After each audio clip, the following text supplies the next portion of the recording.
Hi guys, welcome back to the channel. और आज हम लोग दिल्ली यूनिवर्सिटी में एकोमोडेशन के बारे में बात करने वाले हैं। आप कहाँ रह सकते हो, पीजी, फ्लैट, हॉस्टल, कहाँ रहना बेटर होगा, प्लस उसके प्राइसेस क्या क्या है, मेरा क्या सजेशन रहेगा, क्या क्या चीज़ को आपको लेकर केयरफुल रहना है। तो आज हम लोग इस सब चीज़ के ऊपर बात करेंगे। तो या let's begin. Basically 3 type of accommodation होता है। फर्स्ट होता है हॉस्टल, सेकंड होता है पीजी, थर्ड होता है फ्लैट्स। सो मैं पहले बात करूँगा हॉस्टल के बारे में।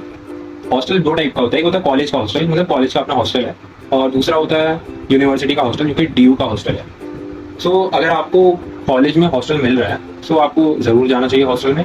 रीज़न है कि आपके जो मेमोरीज बनेंगे फ्रेंड्स के साथ, आपको जो रहने का एनवायरनमेंट मिलेगा, आप जो उधर जाके सीखोगे अलग से, तो वो बहुत अनकम्पेरेबल है कि अगर आप कहीं बाहर जाके रहते हो पीजी या फिर फ्लैट्स में, तो वो आपको नहीं मिलेगा एक्सपीरियंस। प्लस आपका कन्वीनियंस, हॉस्टल जनरली बहुत लो प्राइस में मिलता है एज कम्पेयर टू आउटसाइड।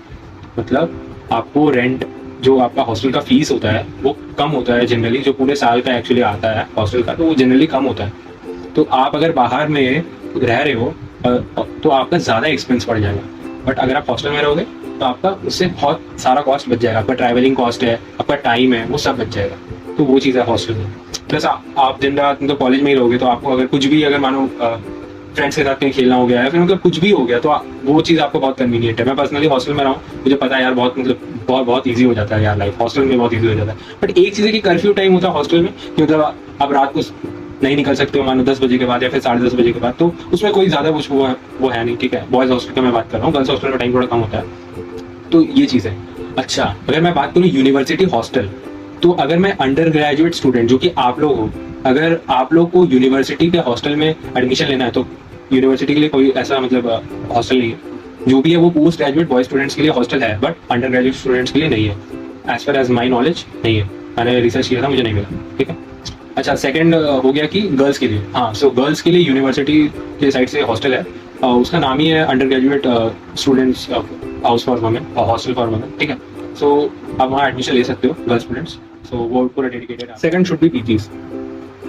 सी मेरा अकॉर्डिंग, अगर आप नए आए हो एज अ फर्स्ट ईयर, तो बहुत कुछ आप मैनेज कर रहे हो पहले से ही। जैसे एकेडमिक्स हो गया, आप सामने सोसाइटी को आप देख रहे हो, मैनेज कर रहे हो। मतलब पर्सनली पहले तो आपको मतलब टाइम लग जाता है समझने में आसपास क्या चल रहा है। सो मेरे अकॉर्डिंग आपको पीजी लेना चाहिए, क्योंकि पीजी में आपको खाना वगैरह प्रोवाइड हो जाता है, अच्छा खासा फुल्ली फर्निश्ड रूम प्रोवाइड हो जाता है, तो जिससे कि आप अपना बाकी काम में ध्यान रख सकते हो। ठीक है। और अगर आप मानो फ्लैट लेते हो, तो फ्लैट में आपको खाना वगैरह खुद से देखना पड़ेगा, तो आई गेस वो हेक्टिक हो जाएगा, क्योंकि आप पहले अपना कॉलेज से आओगे, फिर आपको खाना भी खुद से देखना है। तो आई गेस फर्स्ट ईयर में तो नहीं मैं रिकमेंड करता हूँ, क्योंकि आपको थोड़ा समझने में टाइम देना चाहिए, जिससे कि आप अपना आगे कर पाओ। ठीक है। So my second priority should be the PGs, third should be flats. Flats उनके लिए जो दिल्ली एनसीआर थोड़ा दूर रहते हैं कॉलेज से। सो यू कैन कंसिडर कि अगर आपको रोज ज़्यादा मतलब 2 घंटे से ज़्यादा लाइक टाइम लग रहा है, अगर आप चाहते हो थोड़ा लेना, तो आप कन्वीनियंस के लिए आप फ्लैट ले सकते हो। ठीक है। वो भी थोड़ा कम में मिल जाता है, 1 BHK टाइप या फिर 1 रूम किचन टाइप। ठीक है। तो आप वो ले सकते हो। उसमें आपको फुल्ली प्राइवेसी मिल जाएगा, उसमें कोई इंटरफेरेंस नहीं रहेगा, किसी का भी कोई भी मतलब नहीं रहेगा, कॉलेज के पास है। So I guess flat you guys can consider. So yeah now coming to prices. देखो, प्राइस बात करने से पहले यार बहुत सब्जेक्टिव चीज़ है। ठीक है। तो ये हमेशा चेंज होता रहता है। बट अगर मैं इन जनरल बात करूँ, नॉर्थ कैंपस में मैंने जितना ऑब्जर्व किया कि फॉर पीजीज आपको 8 to 12 के में, मतलब 8,000 to 12,000 रुपीज़ में आपको डिसेंट पीजी मिल जाता है। ठीक है। बट जब भी न्यू एडमिशन होते हैं बच्चों के, तो पीजी वाले खुद से लाइक प्राइस बढ़ा देते हैं, क्योंकि मतलब तब बहुत सारे बच्चे आ रहे हैं और इवेंचुअली उनको लेना ही है। ठीक है। तो सबको तो कॉलेज प्रोवाइड नहीं कर देगा हॉस्टल, तो वही चीज़ है। तो आपको जब भी मतलब सारे बच्चे जाते हैं पीजीज लेने, तो लोग रेंट बढ़ा देते हैं, तो वो चीज़ है। जैसे बहुत सब्जेक्टिव है, बट 8 to 12 के में मिल जाएगा। तो आपको नेगोशिएट करना पड़ेगा भाई। वहाँ पर लोग जानते हो खड़े रहेंगे भाई, आपके साथ स्कैम करने के लिए खड़े रहेंगे, सामने से आके स्कैम करेंगे। मैं बता रहा हूँ, ये चीज़ तो आपको पहले चेकलिस्ट में रख लेना है। ये चीज़ एक पीजी में तो होना ही चाहिए। सबसे पहले बेसिकली फुल्ली फर्निश्ड आपका रूम होना चाहिए। एसी तो मस्ट होना चाहिए। ठीक है।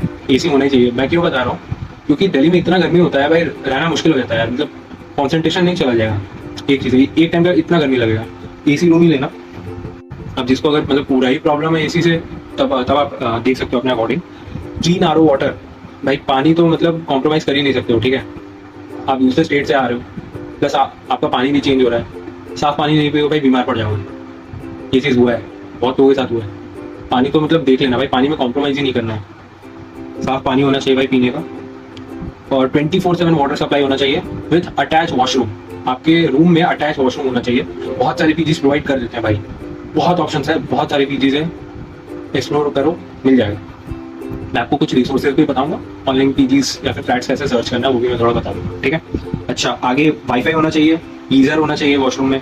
अच्छा, 4 टाइम्स मील होना चाहिए, मतलब ब्रेकफास्ट हो गया, लंच, स्नैक्स, डिनर, ये 4 होना चाहिए, लंच, ब्रेकफास्ट, स्नैक्स, डिनर, जिससे कि आपको ज़्यादा दिक्कत नहीं आएगा, क्योंकि स्नैक्स के टाइम में भी मतलब भूख लगता है, ठीक है। तो मान लो एक चीज़ और है कि डेली रूम क्लीनिंग होना चाहिए, और सिक्योरिटी अगर हुआ, ठीक है, सिक्योरिटी होने से और बेटर है, प्लस अलमीरा वगैरह तो होना ही चाहिए। आप एक जगह कंसिडर कर सकते हो, मानो अगर आपको ये सारा फैसिलिटी एक अच्छा प्राइस में मिल रहा है, और अगर आपको मानो 3 टाइम्स मील मिल रहा है इंस्टेड ऑफ 4, आपको 3 मिल रहा है, तो आप कंसिडर कर सकते हो, ठीक है, देख लेना। या और फ्लैट्स के कंसिडर में अगर मैं बताऊं तो अराउंड 10,000 रुपीज़ में आपको 1 BHK का अच्छा फ्लैट मिल जाता है। बट वही सेम चीज़, बहुत सब्जेक्टिव है। अगर आप जाओगे, मतलब बहुत लोग रहेंगे खरीदने के लिए, मतलब ओनर्स बेसिकली प्राइस बढ़ा देते हैं, ठीक है। बट और ट्राई करना ब्रोकर के थ्रू कम जाने का, क्योंकि बहुत मतलब ब्रोकर लोग यार, मतलब मैं वैसे बोल नहीं रहा हूँ, मगर ब्रोकर से मतलब दूर रहो, ठीक है। और ऊपर से मैंने मतलब खुद से एक्सपीरियंस किया है कि ब्रोकर लोग लेके जा दिखाते हैं फोटो में कुछ और रूम होता है कुछ और, तो मतलब वो बिल्कुल भी मैच नहीं करता, और एक अजीब सा रूम रहता है, मतलब भाई बहुत बेकार है, ठीक है।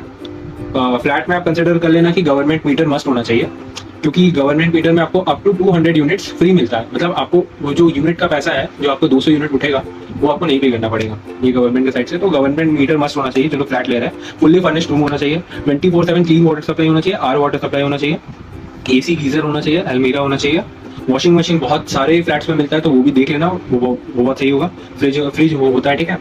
अच्छा, स्टोव होना चाहिए। स्टोव क्यों? क्योंकि 1 BHK तो बहुत लोग बोलते हैं 1 BHK फ्लैट है, किचन होता है, मगर किचन में स्टोव नहीं होता है, समझ रहे हो? किचन होता है मगर स्टोव भी नहीं होता है, तो वो चीज़ देख लेना। बैल्कनी होगा भाई, सही रहेगा, वहाँ जाके थोड़ा बैठ के मतलब सनलाइट दे पाओगे, ठीक है, सही रहेगा। रूफ एक्सेस चेक कर लेना, पार्किंग चेक कर लेना, ये सब सही रहता है। एलिवेटर चेक कर लेना, अगर आपका फ्लोर 2nd में या फिर 3rd में, तो आपको थोड़ा कन्वीनियंट हो जाएगा सामान शिफ्ट करने के लिए, या फिर रोज आते हो कॉलेज से, तो आपको अप डाउन करने में थोड़ा हेल्प हो जाएगा, ठीक है। वो चीज़ और देख लेना कि मतलब ओनर का इंटरफेरेंस थोड़ा कम हो, ठीक है, तो वो चीज़ थोड़ा देख लेना। बस आई गेस ये चीज़ है। और रेंट एग्रीमेंट, जब भी आप फ्लैट के या फिर पीजीज के ओनर्स के साथ एक रेंट एग्रीमेंट साइन करते हो, तो आपको कुछ कुछ चीज़ का ध्यान रखना होता है, ठीक है। पहला बात तो हो गया आपका सिक्योरिटी डिपॉजिट। ऐसा हुआ है भाई, मैं अभी जो बोलने वाला हूँ, कोई बोलते हैं मतलब रेंट एग्रीमेंट में लिखा हुआ है कि 1 मंथ का सिक्योरिटी डिपॉजिट लेना है, बट ओनर लेता है 2 मंथ का, और बोलते हैं कि नहीं वो तो गलत लिखा हुआ है। भाई रिमेंबर ये चीज़, रेंट एग्रीमेंट ना लीगल डॉक्यूमेंट है, वहाँ जो लिखा रहेगा ना वही सच है, ठीक है। तो अगर आपको कोई बोल रहा है कि जो रेंट एग्रीमेंट में लिखा हुआ है 1 मंथ, और आप उसमें साइन कर दोगे, आपसे 2 मंथ का ले लेगा, भाई मत करना, ठीक है। 1 मंथ लिखा हुआ है, 1 मंथ का ही बात होना चाहिए। अगर 2 मंथ है तो 2 मंथ लिखा होना चाहिए, ठीक है। क्योंकि अगर मानो अगर आप बीच में छोड़ के भी चले गए ना, अगर आपका एग्रीमेंट टूट गया और आप छोड़ के चले गए, तो वो आपको रिटर्न भी नहीं करेगा वो पैसा, ठीक है, ऐसा भी होगा, तो वो चीज़ देख लेना भाई। अच्छा, और जो इलेक्ट्रिसिटी का यूनिट है वो भी थोड़ा मतलब देखना कि मतलब वो ज़्यादा मतलब रेंट से कनेक्टेड नहीं है, बट मान लो 12 रुपीज़ पर यूनिट इलेक्ट्रिसिटी है, मानो आप कोई पीजी ली, उसमें 12 रुपीज़ पर यूनिट इलेक्ट्रिसिटी है, ठीक है। तो कोई सेल्समैन या फिर मतलब कोई ब्रोकर या फिर ओनर बोल देगा आपको कि 6 रुपीज़ पर यूनिट है। मानो आप कोई डबल शेयरिंग रूम ले लो, ठीक है, तो उसमें क्या होगा कि 6 रुपीज़ पर यूनिट, मतलब जो 2 लोग साथ में रहेंगे तो 12 रुपीज़ 2 लोग में डिवाइड होगा, 6, ठीक है, ऐसा होगा। तो ये भी देख लेना, ऐसा नहीं है कि 6 रुपए पर यूनिट 2 लोग में डिवाइड होगा 3, वो नहीं होगा। तो ये भी एक बार पूछ लेना, क्लैरिफाई कर लेना, ठीक है। बाद में आपको पता चला कि अगर आपको मानो रूममेट ही नहीं मिला, मानो रूममेट कोई नहीं है आपका, तो आपको पूरा 12 रुपये पे करना पड़ेगा, आपको 6 रुपये नहीं मिलेगा, ठीक है, हो गया। अच्छा, एक चीज़ और, as per model tenancy act आपको 2 मंथ से ज़्यादा का डिपॉजिट नहीं देना पड़ता फॉर रेसिडेंशियल प्रॉपर्टीज़। अब रेसिडेंशियल प्रॉपर्टीज़ क्या क्या होता है, फ्लैट हो गया, पीजी हो गया, ठीक है, तो वो देख लेना। 2 मंथ से ज़्यादा का मतलब किसी को देना ही मत, क्योंकि रूल्स में भी लिखा हुआ है। सो या अब देखो, एक चीज़ आप लोग को नोट करने के लिए है कि जब भी आप रेंट एग्रीमेंट बना रहे हो ना, तो उसमें टेनेंसी पीरियड होता है, ठीक है। टेनेंसी पीरियड मतलब क्या होता है कि कब तक आप रहोगे उस फ्लैट या फिर पीजी में। तो देखो, अब मैं आपको दिल्ली यूनिवर्सिटी का एकेडमिक कैलेंडर दिखाने वाला हूँ, और हम लोग समझते हैं कि हम लोग को कैसे अपना रेंट एग्रीमेंट का टेनेंसी पीरियड मतलब हमारा होना चाहिए बेसिकली, ठीक। तो मैं आपको स्क्रीन पे शो कर दे रहा हूँ। देखो सबसे पहले लिखा हुआ है कमेंसमेंट ऑफ क्लासेस 16 अगस्त 2023। तो हमारे केस में 16 अगस्त 2023 में सेशन स्टार्ट हुआ था और हमारा सेशन कब खत्म हुआ, देखो सेकंड सेमेस्टर देख रहे हो, और नीचे देखो समर वेकेशन 7 जून 2024। बेसिकली फर्स्ट ईयर में 2 सेमेस्टर होता है, फर्स्ट सेमेस्टर और सेकंड सेमेस्टर, ठीक है। तो सेकंड सेमेस्टर के लास्ट में जो एग्जाम होगा उसके बाद ही समर वेकेशन होता है। तो देखो समर वेकेशन कब से है, 7 जून 2024, ठीक है। मान लो अगर मैं कोई पीजी में रह रहा हूँ, अगर मैं उधर 1 साल का एग्रीमेंट मतलब 12 मंथ्स का एग्रीमेंट करवा लिया कि मैं 12 मंथ्स तक मैं तो रहूंगा ही इधर, और अगर मैं 12 मंथ से नहीं रहा तो मेरा सिक्योरिटी डिपॉजिट फोरफिट हो जाएगा, ठीक है। अगर आप जब भी ये टेनेंसी पीरियड ब्रेक करते हो तो आपको जो भी सिक्योरिटी डिपॉजिट का अमाउंट है वो नहीं वापस किया जाता है, ठीक है। तो मान लो आपने एग्रीमेंट किया 1 साल का जो कि 12 मंथ्स। देखो तब क्या होता है, क्योंकि मैक्सिमम लोग 12 मंथ्स का ही करवा लेते हैं, फिर बाद में उनको रियलाइज होता है। देखो सबसे पहले अगर आप अगस्त से काउंट करोगे, ये 12 मंथ्स कब तक जा रहा है, ठीक है। अगस्त, सितंबर, अक्टूबर, नवंबर, दिसंबर, जनवरी, फरवरी, मार्च, अप्रैल, मई, जून, जुलाई, मतलब अगस्त 23 से लेके जुलाई 24 तक आपका 12 मंथ्स कंप्लीट हो रहा है, ठीक है। अब डीयू के कैलेंडर में क्या लिखा हुआ है कि समर वेकेशन स्टार्ट हो जाएगा 7 जून 2024 से। तो मान लो आपका एग्रीमेंट है जुलाई तक रहने का, अगर आपका एकेडमिक कैलेंडर के अकॉर्डिंग आपको जून से ही छुट्टी हो जाएगा, तो तब आप जून में ही चले जाओगे, आप एक्स्ट्रा रह के क्या करोगे, आपका तो समर वेकेशन वेस्ट हो जाएगा, आप सब लोग तो घर चले जाएंगे। तो वही चीज़ है, आप अपना टेनेंसी पीरियड उसके अकॉर्डिंग करवाना। तो जैसे मान लो जुलाई में 12 मंथ का था, जून में 11 मंथ हो गया, तो मान लो आप उसी हिसाब से देखना कि जितना भी आप कम करवा सको, जितना ज्यादा आप कम करवा सको उतना अच्छा है, ठीक है। जितना कम करवा सको टेनेंसी पीरियड, मानो आप 6 महीने का करवाए और मानो एक्चुअली में आप 12 महीने रह रहे हो फॉर एग्जाम्पल, मानो आप 6 महीने का करवाए, आपका एक्सपायर हो गया, तो आप उसको रिन्यू करवा सकते हो, आपके पास ऑप्शन रहेगा, आप दोबारा से रिन्यू करवा के आप रह सकते हो, आपको इमीडिएटली नहीं निकाल दिया जाएगा। तो वो चीज़ है, ये फ्लेक्सिबिलिटी है। अगर आप 12 महीने का करवा लोगे तो आपका पूरा 12 महीने ही रहना पड़ेगा, और अगर आप नहीं रहोगे, आप छोड़ के जाओ, आपका सिक्योरिटी डिपॉजिट नहीं दिया जाएगा। तो ये चीज़ है, ये चीज़ जरूर ध्यान में रखना, ठीक है। सो मैं कुछ रिसोर्सेज शेयर कर देता हूँ जिससे कि आप पीजी या फिर फ्लैट सर्च कर पाओगे। ये कोई पेड प्रमोशन नहीं है और ये कोई प्रमोशन ही नहीं है, ठीक है।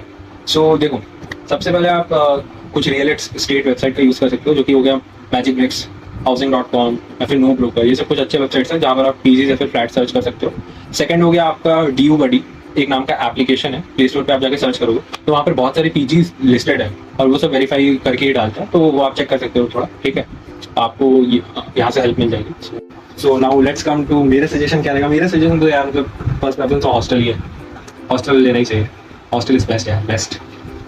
हॉस्टल में आप यार बहुत कुछ सीख सकते हो, मतलब कैसे रहते हैं यार सब लोग साथ में, सारे बच्चे रहते हैं, मेमोरीज बनती है, घूमने जाते हो, बाहर खाने भी जाते हो। मतलब हॉस्टल में अगर आपको पानी का मानो, चलो मैं एक केस और ले लेता हूँ, अगर आपको हॉस्टल में मानो पानी सही नहीं आ रहा है या फिर हॉस्टल में थोड़ा प्रॉब्लम वगैरह हो रहा है कि मतलब कभी कभी पानी आता है, कभी नहीं आता है, कभी गंदा पानी आता है वगैरह वगैरह, तब भी यार हॉस्टल में लो। मैं हॉस्टल क्यों बोल रहा हूँ, क्योंकि वो पहला बात कॉलेज प्रेमाइसेस का अंदर है और वहाँ पर रियलिटी चेक मिलता है, ठीक है।